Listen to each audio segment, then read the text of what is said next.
Hello, and welcome. Welcome once again to the Secrets of the High Demand Coach podcast. And I am here with yet another unbelievably high demand, high performance coach. It is the one and only Lee Povey, who is a high performance leadership coach specializing in working with founders and startups. As a former elite cycling athlete and Olympic development program coach for USA Cycling, Lee profoundly understands what it takes to lead at the highest levels.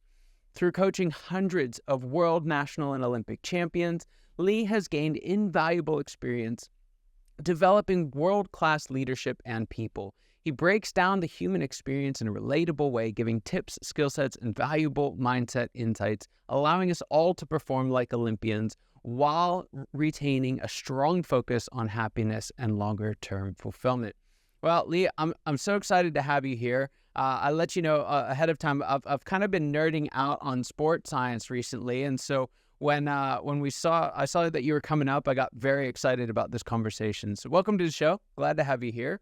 I want to, before we jump into it, I want to hear a little bit from you. How did you make the leap from the world of sport to the world of founders? Yeah, thanks for the introduction, Scott. I hope I can live up to it. It sounded wonderful. How did I make the leap? COVID is the simple answer to that. So my program got halted during COVID. The velodrome I was working out of here in LA got closed. And I'm sitting there thinking, do I wait a year or 2 years or however long it may be before everything's open? Or do I move to something else? And I'd already been I was at the end of my coaching career from the point of view that I was less interested in the physiology and much more interested in the psychology and the culture and how we create environments for people to excel. That was the stuff that was really exciting to me. I listened to a podcast from a leadership coach. I didn't even know that existed. I knew consultancy existed, but I didn't know leadership coaching existed. Listened to a podcast from a leadership coach. My wife's a psychotherapist. We were watching a TV program, Billions. There's a performance coach on that. She looked at me and said, that is what you should be doing. And I was obviously listening to this podcast at exactly the same time. And I agreed. And we went. Fantastic. It was a fascinating show as well. All right. So one of the things that's really struck me about the sport science and kind of our world now of founders and coaches, how many similarities there are, right? How many of the principles and patterns show up. They look different, but the same things under the hood, you're driving things. And one of them that has really fascinated is this idea of kind of distinct or quasi-distinct phases of stimulus, right? Recovery and adaptation. And I will let you, because you'll do this much better than I will, I'll let you kind of describe what those three are. And then I've got a couple of follow-up questions for you. So let's start the world of sport. What is stimulus, recovery, and adaptation? Yeah. So to get better at something, we have to provide a stimulus. Typically, that is an overload principle. So you have to do more of something. You have to do, let's put it in weightlifting terms, because that's the easiest way to think of it. So you either have to lift more weight, or you lift the same weight for more reps, or you do more sets of the same weight. And that's the overload principle. So you are providing a stimulus to your body for adaptation. Then the adaptation doesn't actually take place while we're training, it takes place while we're resting. So there has to be a rest period for your body to adapt to that stimulus that you've given to it. And then that's where you have that recovery, and then you come back and then you do it again. And each time you have to add a bit more overload if you want to increase. So more weight, more reps, more sets. So I think that relates very well to the world of founders, which is where we have these intense high volume work periods. Most of the people that I work with are capable of working 80 hours a week, and having a high output for that. I work with typically the most capable or smartest person in the room. And just like athletes, we face the same problem, which is their desire to train, or in this case, work, overloads their own system's capacity to cope with that work. So if they don't have a period of rest and recharge, they will eventually break down. So in athletic terms, if you just kept doing more work, so longer bike rides, more weight, eventually your body breaks down because you cannot recover quick enough to do the next training session. And it's exactly the same in work. Our brains just can't recover quick enough. Our energy systems can't recover quick enough. And that's basically what we call burnout. And I think the days here, especially in America, of thinking that, the Gordon Gekko model of I'll sleep when I'm dead, we know that that just is rubbish. Sleep is the single most important thing I look at with anybody that I'm working with. If you maximize your sleep, you can maximize your output. So I think that's a really good topic to bring up and a great starting question, Scott. Yeah. And it's exactly where I wanted to go with it as well, because I think particularly for founders, many, if not all, the vast majority of them are type A, super driven, maybe not so prone to listening to wisdom all the time, right? It's not the wisest thing to go start something from nothing, and so not wise, but capable of ignoring, standard wisdom to do something that they really believe in. And many of them I see fall into a very similar trap of, it's not working, I'm not getting better, I must have to work harder. And I don't want to gloss over this. At some point, that's true, right? There are a lot of folks, if you're listening to this and you're into like the 4-hour, work week, not what it's actually written, but like what you think that means of only working 4 hours, then you might just have to work harder. But for a lot of folks, working harder is not actually the answer.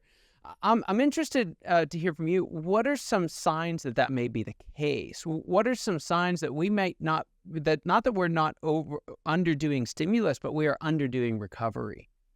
Yeah, you make a really good point. In the best athletes, founders that I've worked with, CEOs that I work with, they all have the same thing. They need an outside support to slow them down. Yes, they are so driven and motivated, and they have such a high capacity for work that they can take on more work than their system can handle. And they'll just ignore it. I mean, I've got a broken ankle right now. I'll still just ignore that and go for a bike ride. Like, it's just, I'll put that to one side because I have something I want to do. And that's the people that I typically work with. However, eventually it will catch up with you. It doesn't matter how strong your willpower is. Eventually you'll just start performing suboptimally. So you'll see things like you just make more mistakes than you would usually make. Your energy levels just keep deteriorating. You find yourself, most of the people I work with will do some kind of physical training as well. And then they suddenly find they just can't do that. They don't have the enthusiasm to do that, the energy. They're having more arguments with people. They're finding it harder to concentrate. So when you start feeling these things, these are the clues that you need to take a break, or you just need to restructure your week. So Simon Sinek has which I think is a really healthy way of looking at this, is everybody should have some free time structured in their week where they just go and do something for them. Mm-hmm. And the purpose of that is it's also a creative period. So you can't put a block in that says creative period and you sit there and you look at your computer and think, right, I'm going to create something now. Our brains typically don't work like that. What we need is free space to switch off, do something else, and then that allows some room for creation. So it might be a couple of hours a week where you think, right, I'm just going to go to a museum, or I'm going to wander along the beach, or, for me, it might be going go-kart racing. And it's doing something that requires some effort and some thought, but isn't completely taxing your mental system. Yeah. And it's fun and it feels like a release for you. And I think that's a really important thing that a lot of founders miss, because they think, I'm not doing work right now. Yet you are. You're creating space for creativity, which is what's going to fast track you getting where you want to go. So as you said, there's this belief, especially in Western culture, that we have to grind. And I hate the word grind because yes, we have to put the work in. And what I prefer is consistency. If you keep doing things well consistently over a period of time, it's incredible what you can achieve. We underestimate what we can do with consistency, and we overestimate what we can do with brilliance. Yeah. I love that. It's not about grinding, it's about consistency. It's so good. Here's the other thing I love about the response that you just made there. The couple of examples that you threw out on things that we can do for you. I have a tendency, and I see this in a lot of my clients, I have two modes, 0 and 100, right? And I have to really, really actively work on 30, right? Like, what does 30 look like? And or maybe 60 if I'm really pushing it, but that space in between, right? Yeah. And quite literally for me, it's walking, right? And going to a museum, walking on the beach were both examples that you got. And there's something about that, even if you were to look at like a heart rate zone, right? It's not resting. It's not full on. There's just something about that space in between. Why is it so hard for high performers to get there and stay there? Yeah. So I'm a sprint athlete. So my world was maximum 45-second effort and then 20 minutes rest and then go again. So I'm very much like you. It's a difficult world for me to do things at a steady pace. However, there's something interesting that happens to our brains when we do, say, menial tasks or low-level tasks at a steady pace. It opens up our cognitive center. So this is going back to that giving yourself room to think. So simple things like putting laundry away or going for a walk and listening to a podcast. If I go for a walk and listen to a podcast, I'll absorb it a lot more, and I'll typically have to have my phone out and I'll be taking lots of notes because I have lots of ideas. If I just lie down and listen to a podcast, I don't have the same response. Yeah. So I think there is something really important about walking in itself. Walking is also a great way of processing stress. So, one of the things that we haven't mentioned a part of this is that stimulus is how do you process what comes up from it? So there's two very good ways of doing it. One is talking, so venting. So the psychology of venting is when we are activated, we're activated in our emotional center of our brain. So our amygdala, think of it like the childlike animalistic part of our brain. And things can seem very overwhelming to that part of our brain. When we repeat them to somebody else, the cognitive executive functioning part of our brain hears us talk about it and goes, oh, that isn't really as bad as I thought it was. So, now I can see some solutions here, which is why talk therapy, working with a coach, is so important and so powerful, because you're doing a lot of the work yourself by actually hearing yourself, and you can journal just the same. So that's one way of processing this stress. The other way is physical movement, low-level physical movement, jumping on a rowing machine, cross-trainer, walking. And walking particularly really helps you just exercise those stress centers. So when you're talking about steady, there's a component of your world that just needs to be steady exercise, steady work, because we cannot work at 100% the whole time. Yeah. It's so true.